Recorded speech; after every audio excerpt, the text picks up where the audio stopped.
Welcome to the GSMC Book Review Podcast, brought to you by the GSMC Entertainment Network. I am your host, Sarah. I am, as always, delighted to be with you on another Tuesday for another author interview. As we get started, I do want to remind you to like, subscribe, follow on whatever platform you are either listening to or watching this episode on. That really helps the algorithm, gets the podcast out to more readers such as yourselves. If you would like to support the podcast in another way, you can go to gsmcpodcast.info. There you can leave a tip or a donation. Another way to help the podcast, get the podcast out to more people, help us create more content, etc.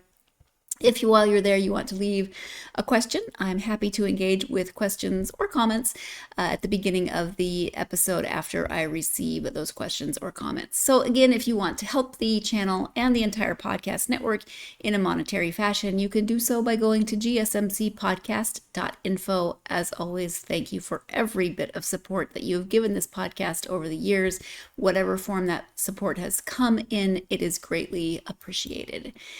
So how is your week? It is mid-October, smack in the middle of October, the 15th. So we are right in the middle.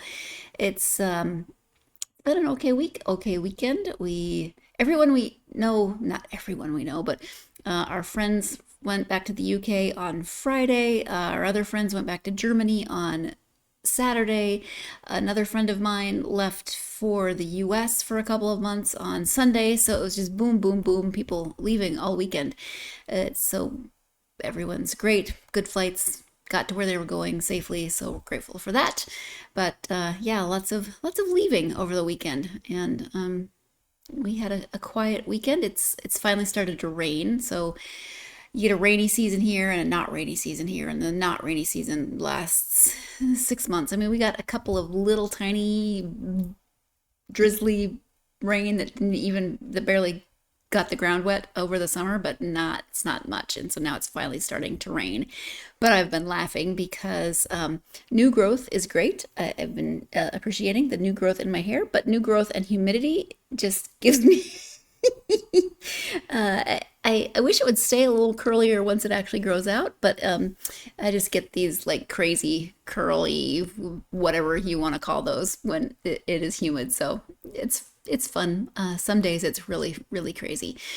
We were walking this morning. We ran a couple of errands, and it rained really hard while we were at the grocery store. So we just stayed and waited for the rain to pass. And then it rained a little bit also on the way home, but I realized on the way home that I need new shoes because my socks were soaked by the time I have two spots, one in each shoe, that were just letting in puddles of water, and I was squelching on the way home. So that's on my list of things to accomplish. But yeah, I mean, the weather, my shoes, all terribly exciting things happening in our world. So I hope you had something more interesting than squelchy shoes over the weekend. Let's talk about the book that we are here to talk about. As I mentioned at the end of last week's episode, this week I'm speaking with Morgan Middleton about the first book in a new series, a graphic novel. It's called Asteria, The Legend of the Fallen Star. The author is Morgan Middleton. Let me go ahead and give you the description of the book. Again, it is the first book in a series. 14-year-old Celeste Evans has perfected the art of camouflage, inspired in part by her life on an army base, but mostly by her shyness. She prefers to slip under the radar, but when she is plucked from her ordinary suburban life and placed into a galactic military boarding school, Celeste must squash her own insecurities and find her true purpose. Does she have the strength to hone her powers to fight for the preservation of all galaxies, or will time run out for those she loves and for countless others? And again, that is the description of Asteria, The Legend of the Fallen Star. It is, as I said a couple of times, the first in a new series. I am excited to see what happens with Celeste, because we just get a little bit of her story. At the beginning, you get some of the backstory of the world that Morgan is building, and that world involves galaxies and planets and all kinds of things. There's conflict. And then we meet Celeste at 14, and she has no knowledge of this world. She is living on a military base, and she just thinks everything is, she's a normal 14-year-old kid until her mom says she's gotten into the same private school that her mom went to, and takes her to this school. Celeste falls asleep on the way there, and they end up not only at a new school, but on a completely different planet. And so, before, of course, the way these things always happen in books of this sort, before Celeste can really get the backstory, she is thrown into her first test and just has to figure things out. She, sink or swim. So I'm looking forward to seeing what direction things are going to go. She's, of course, going to discover what she has that can be of benefit. And, it's kind of one of the hero's journey story where she's going to have to figure things out. And it's a graphic novel. So you get a lot of the story through the images, which is, I think, always a unique challenge, but also kind of a fun thing for a reader. Instead of getting backstory and current story in words, you're getting them in images, and the images are really well done. I appreciated the artwork. I like the artwork. Morgan's going to talk about that process of the artwork a little bit in the interview. Um, and yeah, I'm excited to learn more about this world and learn more about Celeste. And I will say one quick thing about Celeste's name. So, living in Portugal, trying to learn Portuguese, we do have a neighbor whose name is Celeste, but in Portuguese it's pronounced Celeste. So I've gotten I'm very conscious about making sure that I pronounce her name correctly. And so if at any time I say Celeste, it's not because I have some kind of a strange lisp happening. It's just because my brain has reprogrammed itself to say Celeste instead of Celeste. And that's the way I read it when I read the book, but just a side note. So let's go ahead and let Morgan talk about this first book in the series. Again, the book is Asteria, The Legend of the Fallen Star. The author is Morgan Middleton. Hi, Morgan, and welcome to the podcast. Hi, Sarah. Thank you so much for welcoming me here. It means a Thank you lot. for being here. I appreciate it. I'm excited to talk about it's the first graphic novel in a series. Before we get to the graphic novel itself, though, if you wouldn't mind just sharing a little bit about yourself so my viewers can get to know you a little bit. Sure. Well, okay. My name is Morgan Middleton, and I am actually a former opera singer. I grew up in Virginia and did my undergrad in LA and did my master's in Boston. And was singing opera at the time. That was my passion. That was my love. And, opera is all very like, it's dramatic, it's story based.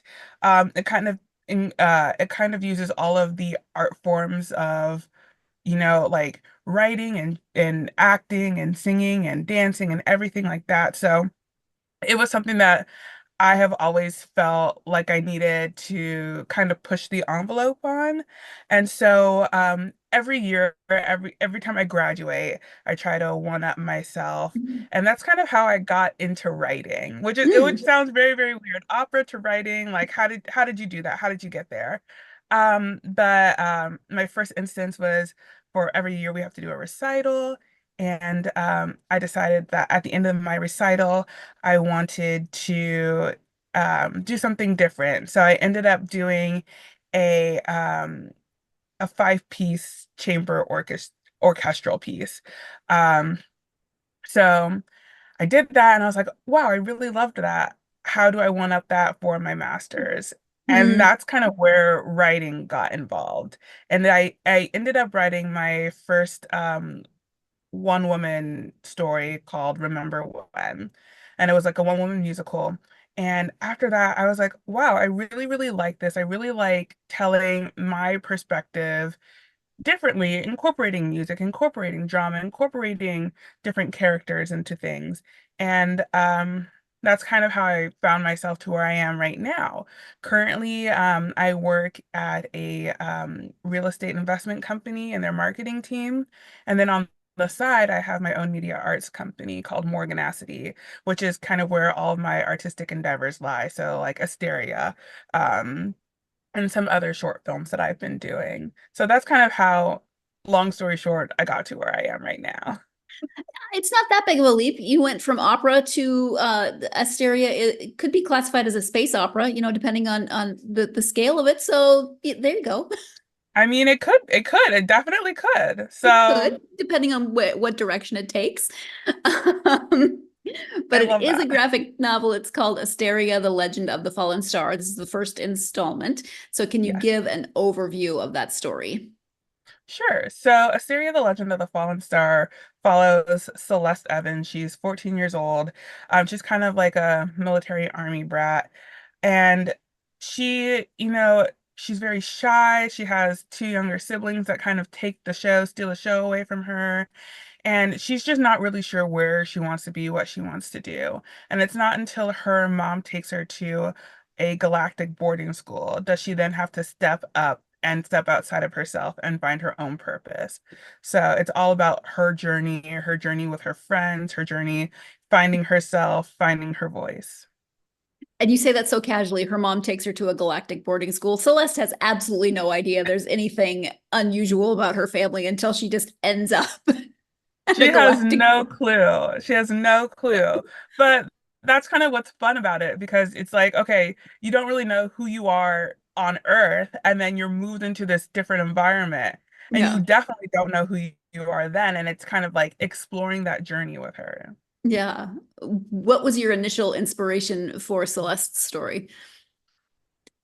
Actually, I based Celeste off of my mom. She did not go to galactic boarding school, but darn. But but my mom grew up on military bases Mhm. and she's also very, very shy. And kind of all throughout my life, I was like, oh, I wish my mom could see herself the way that I see her. And when I was challenged to make Asteria, um, I kind of gravitated towards the story of my mom and how I wish she could see herself, how I wish that through all the trials that she's gone through, she could have had something like this as like a way to show her strength Mm. and that she could see her own strength emulated. And it's kind of actually really beautiful because now that she's gotten to, read the book, I've told her a little bit more about like my plans for all the characters and everything like that, the storyline. The way that it's changed her has been so fascinating because it's like seeing a mirror and actually realizing like, hey, like I could do this all along. Like I have this strength, I have this power. And that's what makes me excited to make sure that everyone else sees that. Yeah. Oh, I love that. And I like that your mom has seen it and that you told her the inspiration behind it. That's nice. I do really love that her mom was the inspiration for Celeste and for some of the story. And I love that her mom has gotten to see it and hear Morgan's take on it and why she was the inspiration. I think that's very special and very sweet. And I just, yeah, I like it. So we are going to take our first break of this episode. When we come back, we'll be talking more about Celeste as the main character. You're tuned in to the GSMC Book Review podcast, and I will be right back.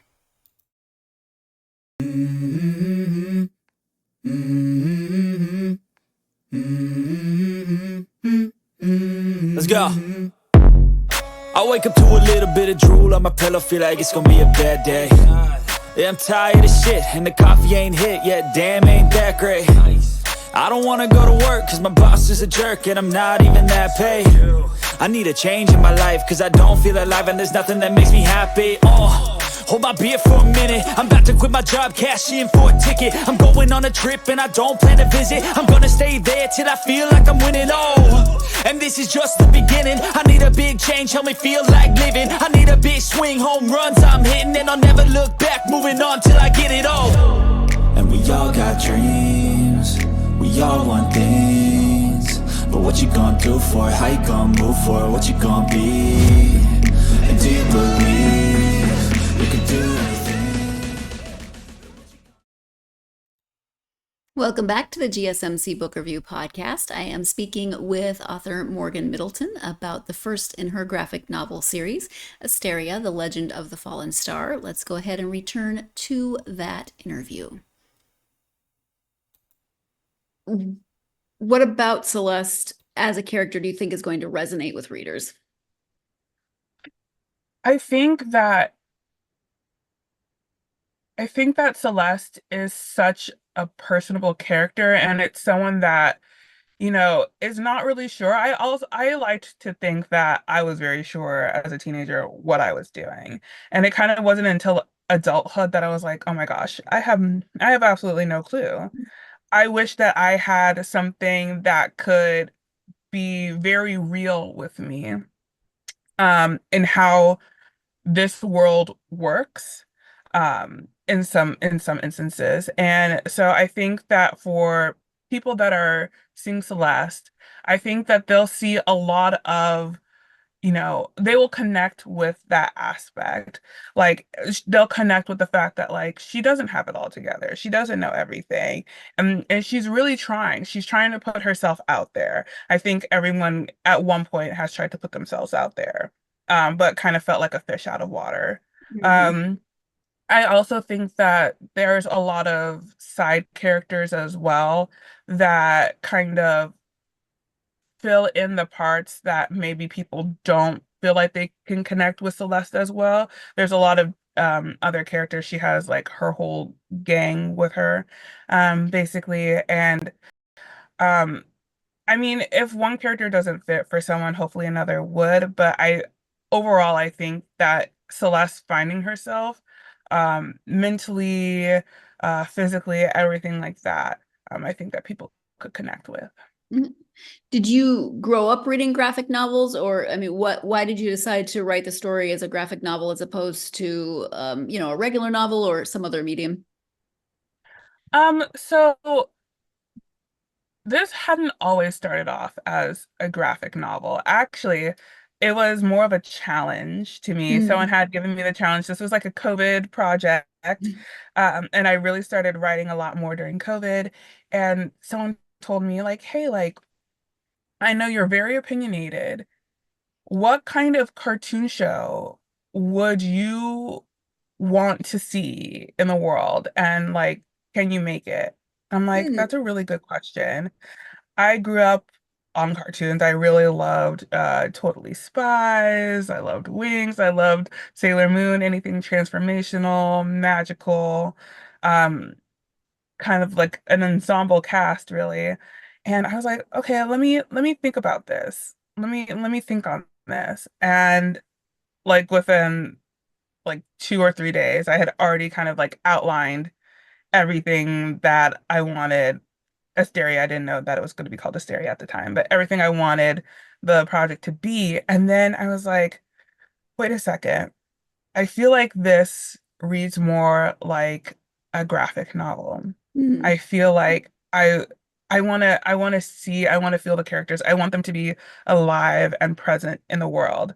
But coming from a background as an opera singer, I'm like, I don't know anything about writing a graphic novel. Yeah.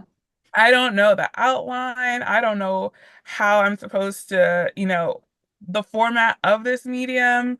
And at that time, I hadn't really done much film, so I didn't really know the film medium either. So I was just kind of like, okay, well, I have hours to kill. Let me go read and watch and like look up different formats, how you need to format everything, what I need to provide to artists, like to do like line drawings and things like that. Had no clue. So I had to look all that information up. And by the time I finished, I was like, oh my goodness. Okay. Well, let's So, start small. I had my wall was just like replaced with sticky notes. mhm. It was just all sticky notes. And I was like, okay, I feel like I'm gonna write the script out, and then I need to block each page that I write by with a sort of action with characters. I had little stick figure drawings. I'm not a great artist, like a artist. I can't draw to save my Mhm. life. but I can make stick figures. So I'm gonna stick figure this whole thing out. And then, you know what I read? It's really important to make sure that the reader wants to turn the page. Mm, So then it's like, okay, so I need to put I need to make a really great segue for someone to want to turn the page at the end. What panel should I put at the end? And then how do I get from that first panel to the end panel? And then make the reader want to flip. And wow. so that was a whole different thing. And then I ended up drawing emotional arcs because I kind of had an idea of where I wanted, when I formulated the concept, it was a television show, and I had each season with kind of laid out with the character evolution, with each plot line. And then I kind of had an emotional arc as well. And I'm like, okay, so how do I break this whole thing up into like a smaller segment for Right. each book and still make it something that is interesting, still make something that has like ebbs and flows in it, but is not static because for a television show you have 12, 20 episodes Hmm. to get that emotional line through. But Yeah. in a comic book, you only have that one book to make someone want to go grab a second book. So I had to find a way to make that something that's interesting while also trying to build out this new world since, it's not taking place here. Yeah. And still kind of solidify the characters, solidify the place so that in the next book you don't have to do all that groundwork and you can kind of just go with the plot. So that took a while. That was about like a month and a half. And I was like, oh my gosh, if anyone walks into my room, they're gonna think that a crazy person lives here. Like those Uh conspiracy theory memes. yeah, I was like, I feel like that. Is this a problem? I had no clue. Seems So logical. yeah, to me it all made sense. And people were like, okay. I don't quite get what you're doing, but you just go do what you're going to do. And Hmm. I was like, okay, that's fine. Um, but yeah, you know, that's kind of how I conceptualized that first book. And then I had to do a lot of reading about what kind of artists it takes to make these books happen. Hmm. Um, as a performer, I've kind of always been on the other side of the bench when it comes to like auditioning or to applying for things. I'm the one that's sending my tapes in and then being judged and then, getting the yes or the no. Right. Um, and on this time I was on the opposite side of the table. I was giving the yes and the no's. And I was like, okay, as an artist, from the other side, what would I expect for my panel to do? How would I like to be treated? How would I like to get the information? How would I like to get paid? Everything like that. And I took it kind of as a big weight because it's like sometimes you're in an audition space where you feel like, oh man, I like wasn't good enough. I didn't get this, but it's not that. I never want anyone to feel like that. A lot of the times, like I have, spreadsheets of different artists that I've come across that I've absolutely loved. Their Hmm. style just wasn't what fit for this. Sure. Um, and so the auditioning process was a lot and it took a really long time. Plus, I had to figure out a budget for a book. Hmm. Never thought about a book budget in my life. And I Yeah. guess, in ways of a novel versus a graphic novel, is that if it was just a novel, I could have just written the whole thing, probably have gotten an editor to look through my stuff and been like, okay, change this, change that, things like that. But when it comes to a graphic novel, you also need the artist, you need the color, you need the flattener, like everything like that. Things need to be inked, type, like the text needs to be put in. So I was like, okay, how do I know if this is good? Right? Mm. Like, how do I know I am getting a great end product? And so after weeks of what felt like stalking artists online and then like trying to find great artists because it's the first book, so it's like, well, Right. who is this girl? What does she want from me?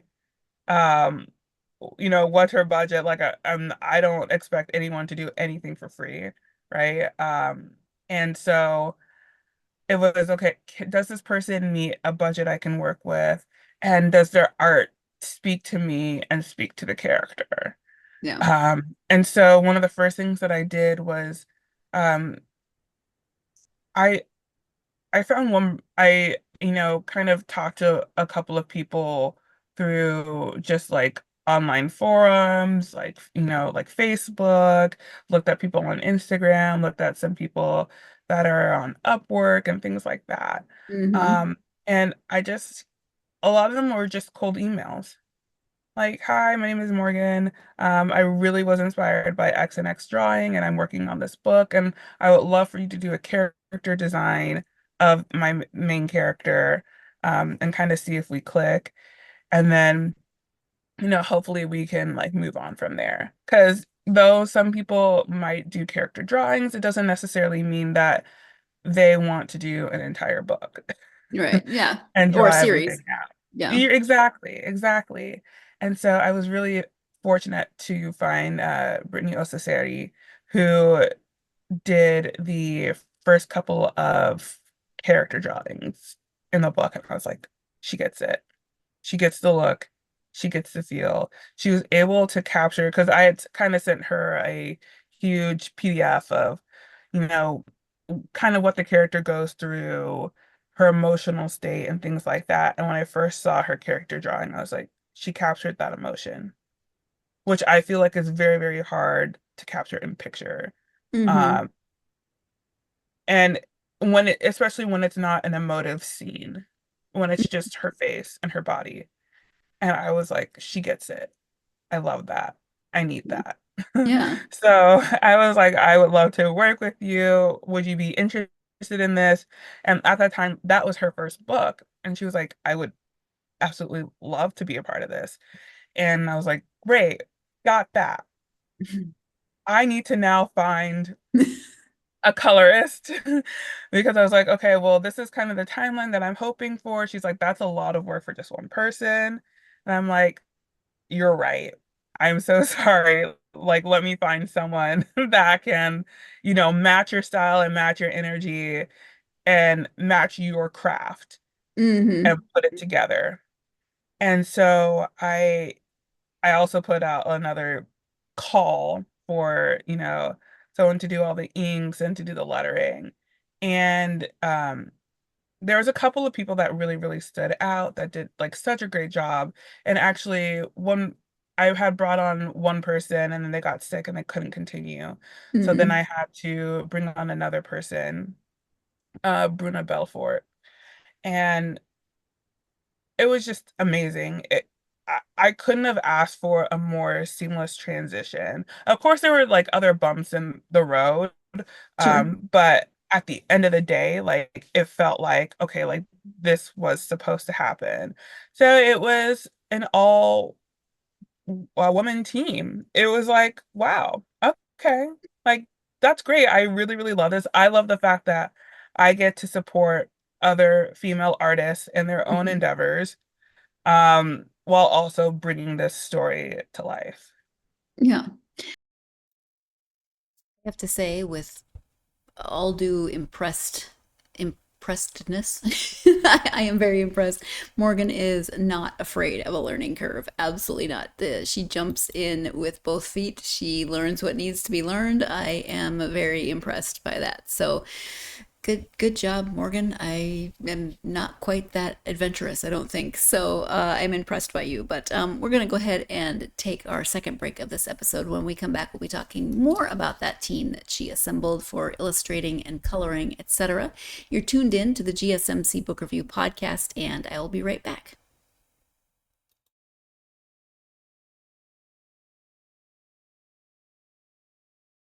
For the best and latest podcasts available anywhere, go to the podcast app on your cell phone and type in GSMC. to access free content-rich podcasts on health and wellness, book reviews, sports, entertainment, relationships, social media, movies, technology, finance, and even weird news. Subscribe and download the GSMC Podcast Network's family of shows, available everywhere podcasts are found.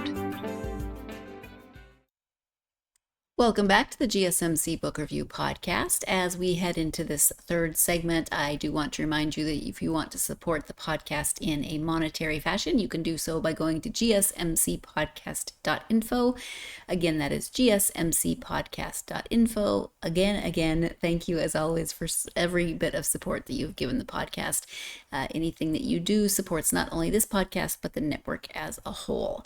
As we get into episode 3, segment 3, we were talking before the break, Morgan was talking before the break about creating a graphic novel and finding the right team and everything that goes into that process, and we're going to continue with that conversation now. It's one thing to write a novel, but then to have to find all the other team members and hope that they can match your vision. And because I would imagine even if you can't draw, I can't draw, I would still have a definite idea of what I wanted characters to look like and what, how that would look. So finding someone that you can work with, that you're not going to just constantly butt heads with about how things look, would be a challenge. Right. And it's not even that. I told them at the beginning, I fully accept that I don't know everything that there is about your craft. So if there is something that you think, hey, this is not going to look good, or I don't think that this works with this, like, let me know. Yeah. Like, oh, I don't think that this is the transition that you think it's going to look like once we get there. Like, I want to know that because I want to make it so that you feel that like what you're putting out is the best you've ever seen, because you've seen more than me. Guaranteed, like, this is your field. You've seen more than me. And I felt like that sort of honesty and that sort of trust in your artist also kind of helped this collaboration as well. And I have a whole Discord channel of about like a year and a half's worth. Every day we're going back and forth talking about different things, talking about color, talking about like, okay, like I feel like this shade is off, and I feel like we need to make sure that this continuation from page 2 matches what's happening on page like 86. It's like that. Yeah. There's so much, I'm sure there's so much people don't even think about that goes into it. What about the challenges of as the writer? So you're one part of that the whole visual, but I would imagine there's some challenges in trying to write a graphic novel and getting like backstory to the reader, getting details to the reader, because you don't have as much word space to tell a backstory. Or so what were the challenges in telling the story that you wanted to tell? Oh, yeah. I mean, I'm a very wordy person, just in general. So it was really all about editing and sprinkling. And I didn't want to give all of the backstory away when I felt like down the road this would have been something that would have more of an impact. So it's like what needs to be told now versus what can be told later. And then I would write all of that down in like a script form, and I would then I would have pages printed out, and I'd be like, what is redundant? What have I already said? What doesn't need to be said? What doesn't need to be said but could be said in a facial expression? Cross that out, cross that out, cross that out. And then I would put little, speech bubbles on my wall and then try to write in it myself. And if it got too big for what I felt like the speech bubble should be, I was like, okay, I got to find a different way to say that. Give me a list of synonyms. Like, find me something. Like, I gotta make sure that everything fits. And I also think that with any sort of novel or graphic novel that spans more than one book, I feel like mystery is very important, and character layering is also very important. Mhm. I feel like if I found out everything about the character in the beginning, why would Right. I read the end? Yeah. Why? Like I'm Yeah. just like wasting my time. And also with the fact, I think it also helped that I kind of had already drafted everything as a television show in my mind in the beginning, that I had already kind of layered it out to where parts of the story were told in different episodes in Sure. my mind. Okay. And then I would make every episode into a book in my mind, willing on Yeah. budget and things like that. Uh, Right. willing on the budget. So, um, yeah, so I think that's how I went about making sure that the character had good pacing. And I also had other people read it too. And I was like, Hmm. okay, how do you feel? Like, do you feel like do you want to read the next book? And if they didn't want to read the next book, it's like, okay, tell me why. Right. Okay. And then it's like, okay, back to the drawing board. Like, how do we get someone interested in this? Um, or how can I tell the story differently? Because I find the concept interesting. I need to be able to make other people feel what I see and what I feel. Hmm. Yeah. So you really just jumped in with both feet, kind of baptism by fire. Now that you've got the first one under your belt, what will you maybe do differently with the second one? What have you learned to streamline the process? I think what I've learned is that, two people or, a three-person team is great, but I think that, I could find more budget for another person just to make it easier and not so burdensome on some of my artists. Hmm. I also feel like now that I kind of know what to expect, the timeline, the certain budget, how many pages I can get with X amount, I know that, okay, hey, before I start doing this, I need to make sure that I have all this lined up. I need to make sure that the pipeline works very well. It's very, very smooth. And then from there, I also feel like I need to also have like a promotion pipeline as well, Hmm. because I at that time had no clue what to do after I even published the book. I was like, okay, I'm done. Right. I did the first book. It's out there. And I have more in my mind. What do I do next? Yeah. And so I feel like that's not my forte when it comes to my own work. I always feel like, oh my gosh, like, okay, I'm done. I'm gonna go take a nap. That's Um, valid. But I think for like the next book and next things to come, but that's very, very important. So, I mean, the great thing is that everything was already written out. I still have everything written out. Now it's just like, okay, like I have to work with coming up with a budget and funding it. And then I already have my artists in place, find someone else to help elevate the team to a different level for this new book because I want the new book to have more pages and things Hmm. like that. I mean, we've already started working on the character designs for the new characters that make their introduction in the book. Okay. So I think the pipeline never stopped, but I think there's different ways that we can set it up to make Yeah. it more efficient.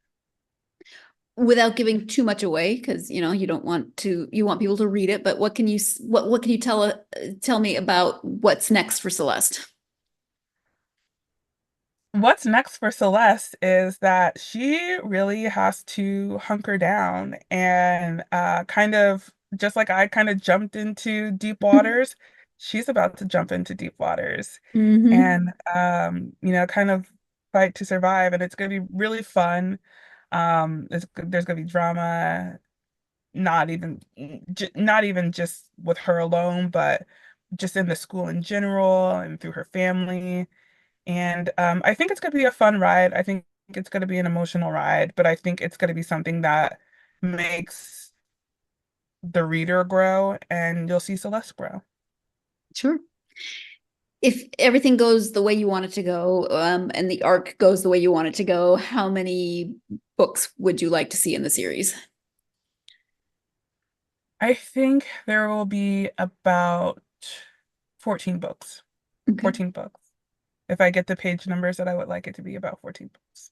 Okay. Um, And then why do you think, you were given a challenge? What made you, this is, would you agree maybe middle grade, that age group for readers, middle grade and older? So what draws you to writing middle grade and sci-fi? A little bit of fantasy, but what about that draws you to write within it? Um, I think that that's kind of where I started to get my own kind of self-doubt was in middle school and high school a little bit. I also think that that's kind of where people are seeking the unknown and that life kind of starts to really happen because that's kind of where you're growing up. You're being shielded and shielded, you're being shielded less than when you were a kid. And a lot of complicated things can happen during that time. And I think that, I want a way for people to see that complications and be able to find a way around it or how to deal or how to cope with certain things. And so I think that's why I naturally gravitated towards that. Hmm. Also because I just felt like there was just like, I don't know, something about high school and figuring that out and having it be placed there in a boarding school just kind of really, that was something I really gravitated towards. And I thought, okay, like we really have something here. Yeah. High school is a bit of a, I don't want to say battleground, but it's definitely, it's a challenge in its own way. So It's a challenge. Yeah. makes sense. Yeah. Yeah. Celeste is 14 and I don't want to be 14 and again, but I don't want to be 14 either. it's a good, I'm right there with you. it's a good age to, start figuring those things out. And I can't quite imagine being Celeste and being thrown into something like this at 14. I'm not sure I would have reacted well. I So, can agree. um, so you're working on the second one now, is that correct? Is there a timeline? We hope to be done with the second one about mid 2026. Okay. All right. When you think about this experience, and again, jumping in with both feet, what advice would you give for somebody who's thinking, I have an idea for a graphic novel? I mean, just go for it. Just go for it. I think I I go in with like if no one else is gonna do like I'm gonna do this. No one else is gonna take my idea and make it into something and do it for me. Like I gotta do it myself. And you won't know what your product will be until you finish the product. And I think that, you know, had I filled my head with self-doubt, I would have froze. I wouldn't have completed it. But I truly believe that I've been given this idea and I need to be a steward of that idea. I need to be the one that sees it out. Like I'm so excited for my characters and that passion kind of drives me to get it done. And I feel like if that's something that drives you, like take that fire and put it to use.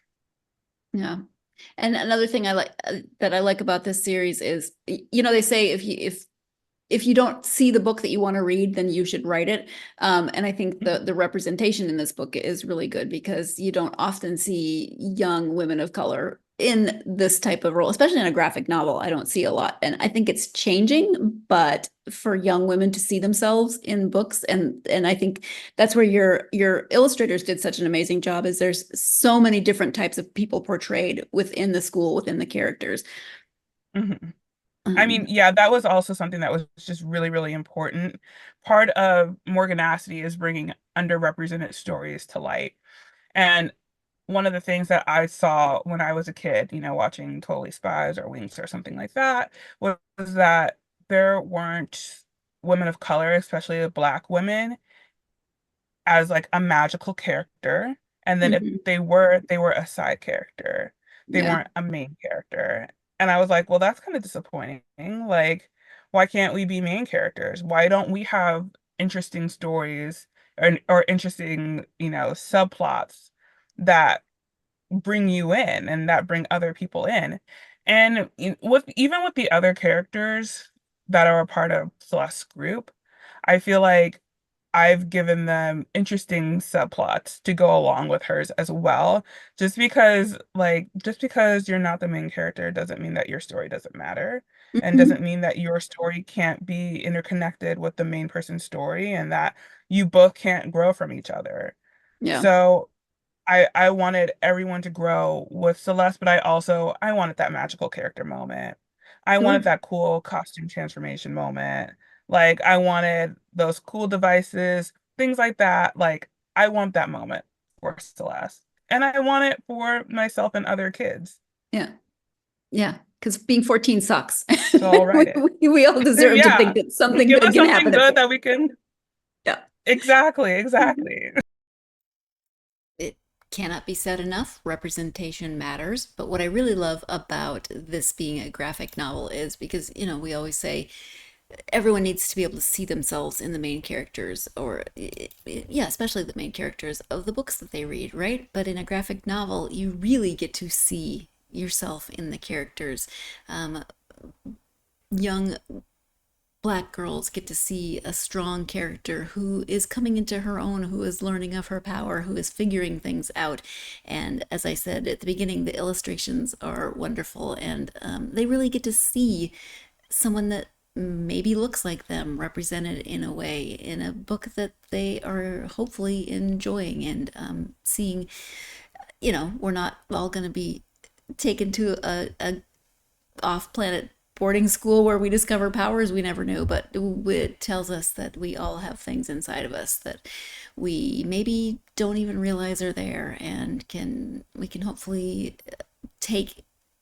I always wanted to be the characters that I read when I was growing up, and to think, I can do hard things. And so to see yourself in books, I'm gushing because I love it. So fangirling a little bit.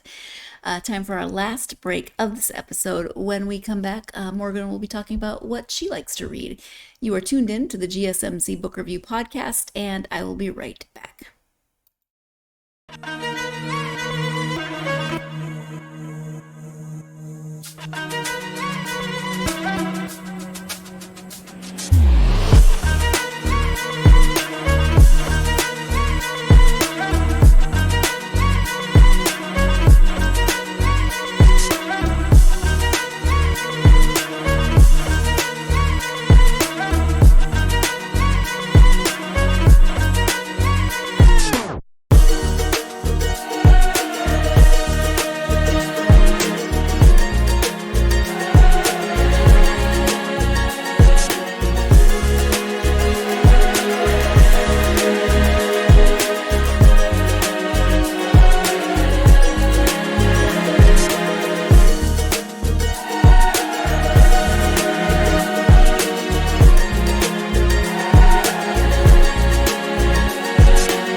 Welcome back to the GSMC Book Review Podcast and my conversation with Morgan Middleton. Before the break, we were talking about representation, and Morgan was talking a little bit about what she hopes, not only for Celeste as a character, but also for her readers who are encountering Celeste and her adventures. So let's go ahead and return to the conclusion of this conversation with Morgan. When you take the time to read, just for you, what are some of your go-to authors and genres? Oh, I'm a period drama girly. I love my Jane Austen. I love my Elizabeth Gaskell. I mean, I period dramas and then like mysteries. I am right now reading The Psychic Eye. You know, I kind of read everything, and I feel like that kind of mirrors the way that I enjoy music and I participate in music. I Mm-hmm. listen to everything. And so, I mean, as long as it has a great premise, I'm there. I'm down. Yeah. I just saw a TikTok today that Netflix is going to do a series based on Pride and Prejudice, and Oh, I saw that I have such hope and too. such absolute terror at the same time. I know, I know. I'm like, okay. Will I have a party for this? Yes. Will I enjoy it? We shall We see. we don't But will know. I be there? Yes, I will absolutely be Yeah. there. Yes, but will it be the horror that people had over Persuade, the recent adaptation Oh, of Persuasion, Persuasion? yeah. Yeah.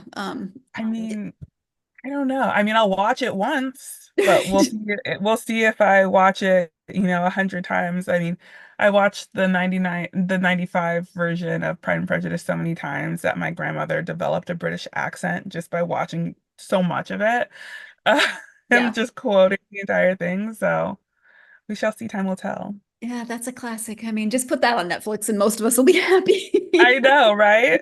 Yeah. Um, Kind of an odd question, but opera is a very specific form of singing. So you learn different techniques. How do you think being an opera singer maybe influenced how you write, or do you think there's any correlation? I mean,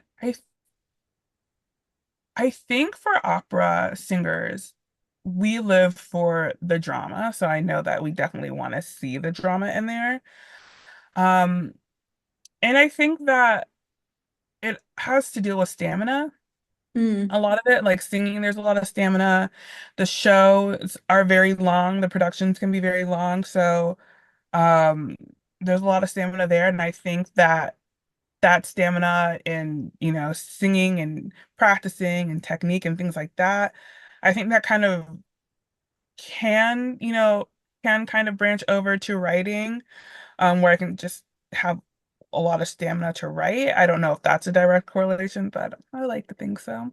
mm, But I feel like our ever-changing need to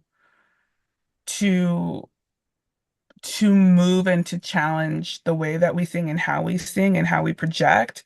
There's always challenges in projecting since we're not using a live mic or anything like that. And, opera is trying to change the way that audiences see their productions and how people appreciate and kind of accept classical music into their lives and into their homes and things like that. And I think that as a writer with this new kind of resurgence of different stories, it kind of gets the juices flowing more because we're at a point where we're like, okay, how do we change and still keep the high art?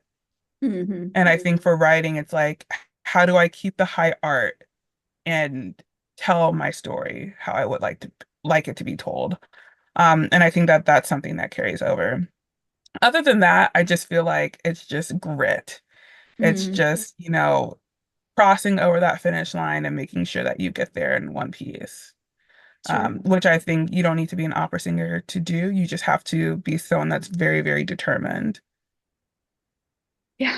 Um, I'm sure. Yeah, I can only imagine the stamina that it takes to get through, especially a main role, where you have the majority of the singing parts. Right, right. And it's just like, okay, I have how many more nights? Seven more Right. nights? Okay. Yeah, I can't even quite imagine how much you have to take care of your voice. So, um, hmm hmm um, favorite role that you've gotten to sing and dream role. I know that's not about the book, but I am nosy.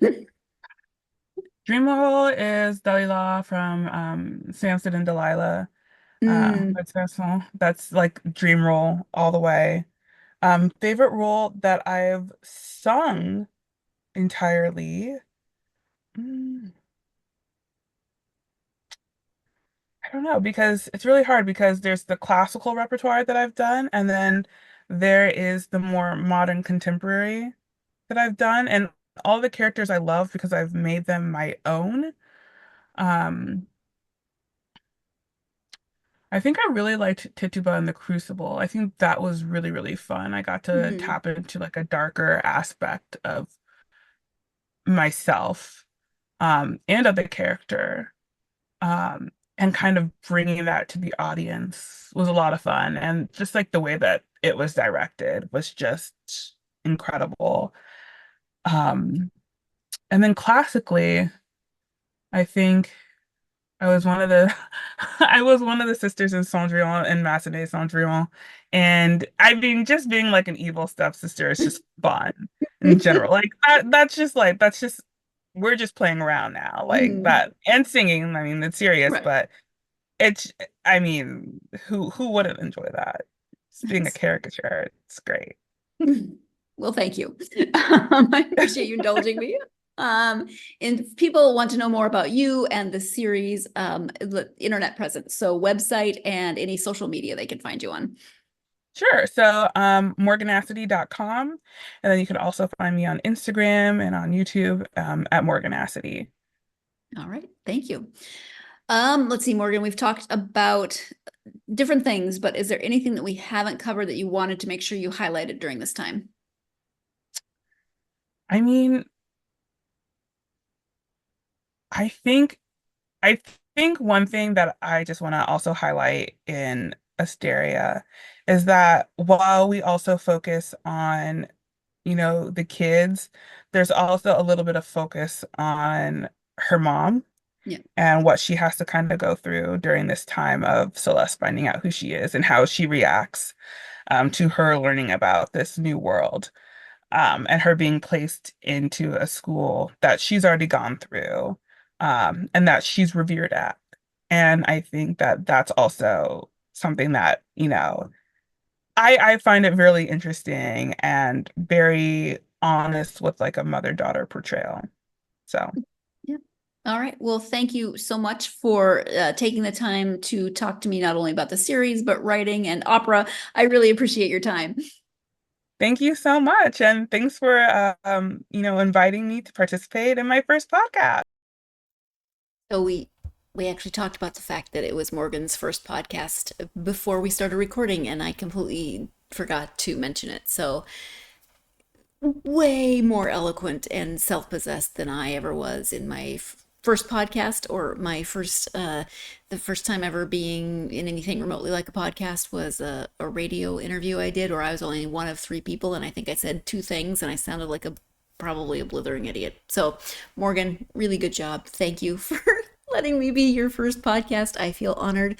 I appreciate it. And thank you so much for, coming on the podcast to talk about Asteria and the upcoming installments of the series. As I said in the interview, I really appreciate it. For you readers out there who are fans of middle grade to young adult science fiction slash fantasy, there's kind of a little bit of both in there. Science fiction because it's in space and there's some of that, but then there's seemingly some magical elements that we're going to learn more about. So science fiction, fantasy, space, middle grade, young adult, graphic novel. If that's something that interests you, you should definitely check it out. If you have a young reader who might be interested in this, definitely check this out because there's more coming. And I think graphic novels are a great way to get, if you have a reluctant reader, this is a great way to get them interested in books. And yes, graphic novels are books. You're still reading, you're still consuming content, you're still taking in a story. There's just other visual inputs and impetus. That's not the word I was looking for. There's visual inputs that are there along with the words. And I think it's a wonderful way, as I said, to get maybe sometimes reluctant readers to hopefully fall in love with reading. And if you can encourage a reluctant reader, I think do it in any way possible. So definitely check out this book, this graphic novel, and then when the next installment comes out, you can look forward to that. We can all look forward to that together, of course. Thank you so much for joining me for this episode. I hope that you will join me for the next week's episode. I will be talking to two authors. They go by Downing and Waugh. You can see there they do have initials MM Downing and SJ Waugh, but if you look at their website, they do just go by Downing and Waugh, and I don't think I'm pronouncing the second name correctly. I will clarify that next week. But we are sticking with middle grade, not a graphic novel this time, but a series, The Adventures of the Flash Gang. 2 books are already out. Episode 1, Exploding Experiment, and Episode 2, Treasonous Tycoon. You know I love alliteration. This takes place during the Depression leading up to World War II in Philadelphia. You've got some really fun characters. I'm looking forward to learning more about the origins of this story and speaking with the authors. So please join me for that episode. As always, if you haven't done so already, please make sure you like, follow, subscribe. Really does help get this podcast out to more readers, and it lets you know when there are new episodes whenever they come out. Also, if you leave a positive review, that is incredibly helpful. Don't forget to do that for your favorite books and authors as well. But leaving a positive review doesn't have to be complicated. Can be short and sweet and simple, but it really does help. The algorithm helps get this podcast out to more readers. If you want to follow the podcast on social media, you can do so on Facebook, X, Instagram, and TikTok. Love hearing from you. Come ask me questions, tell me what you're reading, etc., etc. Indulge my nosiness, as I like to say. I hope you're having a great week and that week continues to go well. Whatever the week throws at you, though, I hope it gives you plenty of time to get yourself lost in a good book. Thank you so much.